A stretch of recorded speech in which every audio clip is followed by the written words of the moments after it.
Hello everyone, আশা করছি সবাই ভালো আছো। আমিও ভালো আছি। এসে গেছি দীঘা ব্লগের সেকেন্ড পার্ট নিয়ে। তো আমরা ওপরে উঠছিলাম, কারণ আমাদের রুমগুলো ছিল সেকেন্ড ফ্লোরে। যেহেতু দুটো রুম নেওয়া হয়েছিল, কাকুদের রুমের নাম্বার ছিল 106 আর আমাদের রুমের নাম্বার ছিল 103। প্রত্যেকটা হোটেলেই সিঁড়ির কাছে বড় বড় জানালা আছে, যা দিয়ে বাইরের রাস্তাটা পুরো দেখা যাচ্ছে। তো আমাদের হোটেলের পাশেই ছিল একটা হোটেল, যেটার নাম ছিল স্বদেশী। হোটেলটাও খুব সুন্দর ছিল। আমাদের দুটো রুমই পাশাপাশি ছিল। তো এইটা আমাদের রুম, যার লকটা খোলা হচ্ছে। আর এই হোটেলটাই হচ্ছে স্বদেশ হোটেল, যেটা খুব সুন্দর। আমাদের পাশের হোটেল ছিল। এটা হচ্ছে কাকুদের রুম।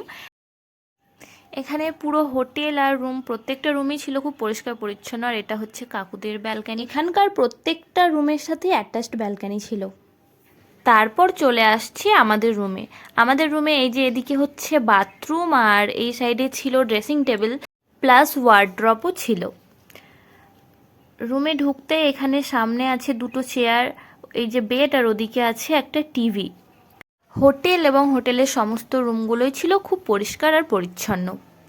আমি তো টেনশনে ছিলাম যে হোটেলের বাথরুমগুলো পরিষ্কার হবে কিনা, কিন্তু এখানে এসে দেখলাম না, সত্যিই বাথরুমগুলো এবং রুম সব কিছুই খুব পরিষ্কার পরিচ্ছন্ন।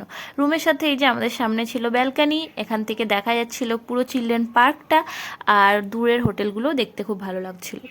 তারপর সকাল থেকে ঠিকঠাক আমরা চলে গেলাম হোটেলে খাওয়া দাওয়া করতে। তখন অলরেডি বেজে গেছিল 1:30। তখন একেবারে লাঞ্চই করে নিয়েছি, আর সমুদ্রের ধারে প্রচুর হাওয়া দিচ্ছিল, তোমরা দেখতেই পাচ্ছ। তারপর চলে আসলাম হোটেলে।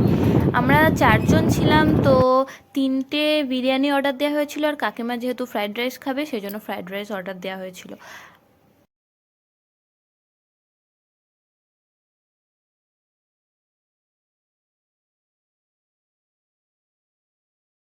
ওই হোটেলটার খাবার খুব একটা ভালো ছিল না। বিরিয়ানি অর্ডার করেছিলাম, না বিরিয়ানিটা খুব ভালো ছিল না খুব খারাপ ছিল, স্যালাডটা থেকেও খারাপ গন্ধ এসে গেছিল। ওই হোটেলে আমি আর দ্বিতীয়বার যাব না। ওখানকার হোটেলের লোকেদের বিহেভিয়ারও খুব একটা ভালো ছিল না। তারপর আমরা হোটেলে চলে গেলাম। হোটেল থেকে আমরা ড্রেস চেঞ্জ করে নিয়ে একেবারে সমুদ্রে চলে গেছি, কারণ ওয়েদারটা সেদিন মেঘলা থাকায় গুঁড়ো গুঁড়ো বৃষ্টি পড়ছিল। ফোন নিয়ে যায়নি কেউ, একমাত্র কাকু ফোন নিয়ে গেছিলো, সেই জন্য টুকটাক ভিডিও ক্যাপচার করেছি। তারপর আমরা তো সমুদ্রের মধ্যে প্রচুর এনজয় করলাম, অনেক রিলসও বানিয়ে নিয়েছি। আর তোমাদের তো বলেইছি আমার ইনস্টাগ্রাম আইডি ওখানে যাও, নতুন নতুন রিলস দেখতে পাবে। তারপর এত ঢেউ ছিল ওখানে যে পায়ের নিচ থেকে যখন ঢেউটা চলে যাচ্ছিল, বালিগুলো সরে যাচ্ছিল। সমুদ্রের জল এত পরিমাণে নোনতা ছিল যে চোখে আর নাকে ঢুকে গেলে নাক আর চোখ প্রচুর জ্বালা দিচ্ছিল। তোমাদের কাছে আমার একটা কোয়েশ্চেন আছে, সমুদ্রের জল এত নোনতা কেন হয়? কেউ যদি জানো, উত্তরটা কমেন্টে করে বলো, আমার খুব জানার আগ্রহ।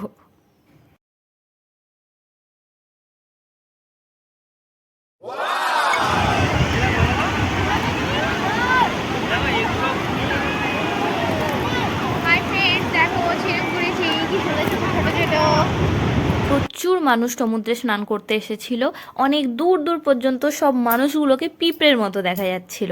আমি তো জলের ঢেউয়ের ভয়েতে যাইনি, কারণ সেদিনকার ছিল একাদশী, তাই জল খুব ফুলে ফাঁপিয়ে ঢেউ হয়ে আসছিল।